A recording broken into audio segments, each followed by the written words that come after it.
सबको जय यीशु। मां मरियम का विशेष मध्यस्थता और ईसा मसीह का आशीष आप सभी के साथ हो। एक दिन मेरे पास एक नॉन कैथोलिक मतलब प्रोटेस्टेंट समाज के एक भाई आकर मेरे सामने एक प्रश्न रखा, आप लोग क्यों मां मरियम का स्वर्गारोहण का त्योहार मनाते हो? क्योंकि मरियम के विषय में, स्वर्गारोहण के विषय में बाइबल में नहीं लिखा गया है और कोई सबूत ये नहीं है कि मरियम स्वर्ग उठा लिया गया है। फिर क्यों आप लोग स्वर्गारोहण का त्योहार मनाते हैं? असम्पशन ऑफ मदर मेरी का त्योहार मनाने का क्या कारण है? सिर्फ यीशु स्वर्ग में चले गए हैं, यीशु का स्वर्गारोहण हुआ है, मरियम का नहीं हुआ है। आप दिखाइए बाइबल में। मेरा भी एक डाउट लगा, मैं भी कई लोगों से पूछा, कई लोगों को ये आंसर नहीं मालूम था। बाद में मैं बाइबल अच्छा से पढ़ने लगे और कई थियोलॉजियंस, मैंने ईश्वरीय शास्त्र सिखाने वाले लोग अच्छा से सिखाया और समझाया। सबसे पहले कलीसिया ये सिखाती है, कलीसिया ये विश्वास करती है कि बाइबल सारे विश्वास का आधार है। दूसरा, परंपरा के अनुसार जो चलते आ रहे हैं वो विश्वास में घटनाओं को भी कलीसिया विश्वास करती है। मतलब कलीसिया सबसे पहले बाइबल और बाइबल में लिखा हुआ सारे घटनाओं को, वचनों को विश्वास करती है। दूसरा, बाइबल में लिखा हुआ वचनों के आधार पर घटित हुए घटनाओं पर भी विश्वास करते हैं और उसके आधार पर जो परंपरा है, विश्वासमय परंपरा है, पवित्र परंपरा है, उसी में भी कलीसिया विश्वास करते हैं। सबसे पहले हम देखें, बाइबल में कहीं मां मरियम का स्वर्गारोहण के विषय में लिखा है? सही बोलेगे तो स्वर्गारोहण के विषय में बाइबल में नहीं लिखा गया है, लेकिन मां मरियम का स्वर्गारोहण के विषय में सपोर्ट करने वाला कई वचन बाइबल में है। सबसे पहले हम देखते हैं उत्पत्ति ग्रंथ अध्याय 3 वचन संख्या 19। यहाँ ईश्वर आदम हव्वा से, विशेषकर आदम से कहता है, तुम तब तक पसीना बहाकर अपनी रोटी खाओगे जब तक तुम उस भूमि में नहीं लौटोगे जिससे तुम बनाए गए हो, क्योंकि तुम मिट्टी हो और मिट्टी में मिल जाओगे। लास्ट वचन पर जरा सा हम ध्यान दें। आदम से प्रभु कहता है, तुम मिट्टी हो और मिट्टी में ही मिल जाओगे।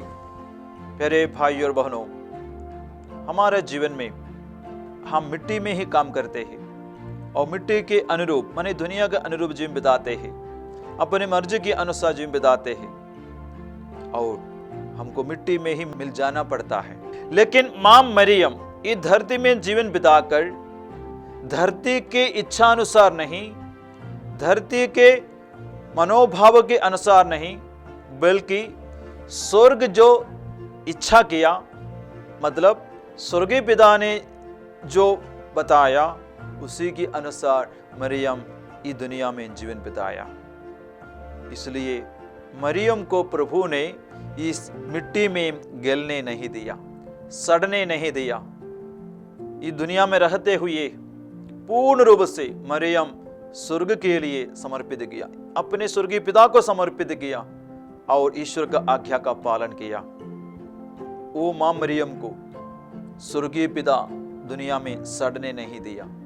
देखिए, आदि माता पिता इस दुनिया में रहकर स्वर्गीय पिता का इच्छा पूरी नहीं करने का कारण प्रभु ने बोला तुम मिट्टी में मिल जाओगे, बल्कि ईश्वर की इच्छा पूरा किया, स्वर्ग की इच्छा पूरा किया। मरियम को स्वर्ग में उठाए जाने का एक सबूत इसी में है। यीशु इस दुनिया में रहकर पूर्ण रूप से स्वर्गीय इच्छा पूरी की, स्वर्गीय पिता की इच्छा जीवन में भलाई के रूप में धरती में पूरा किया।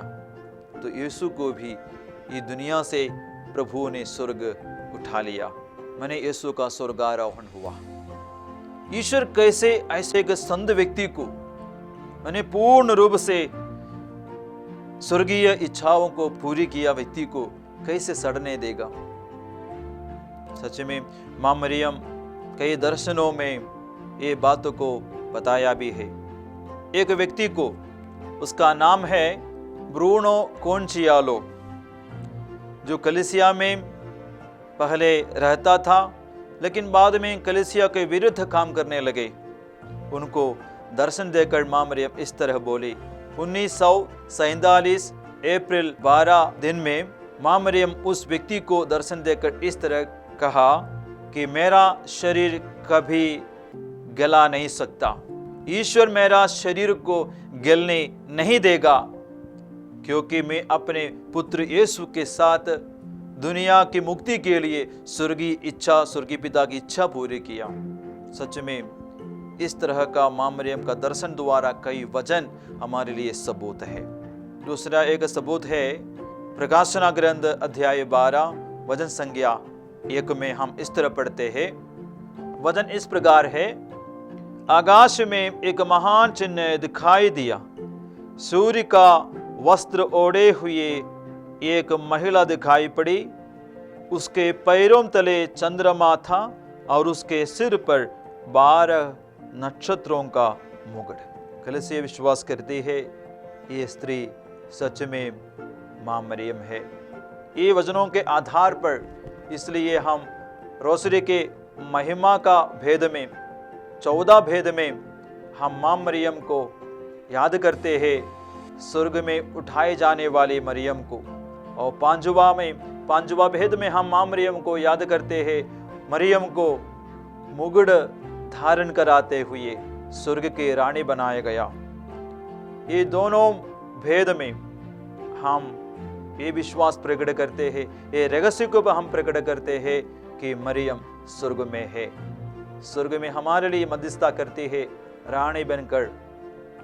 मतलब मरियम को स्वर्ग ने, ईश्वर ने उठा लिया, क्योंकि मरियम इस दुनिया में रहते हुए दुनिया के अनुसार जीवन नहीं बिताई, पाप नहीं किया, निष्पाप होकर मरियम स्वर्ग में पहुंच गई।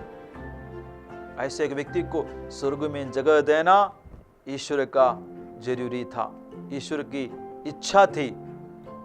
हाँ प्यारे भाई और बहनों, इस दुनिया में संत का जीवन बिताते हैं, उनको प्रभु इस दुनिया में गलने नहीं देगा।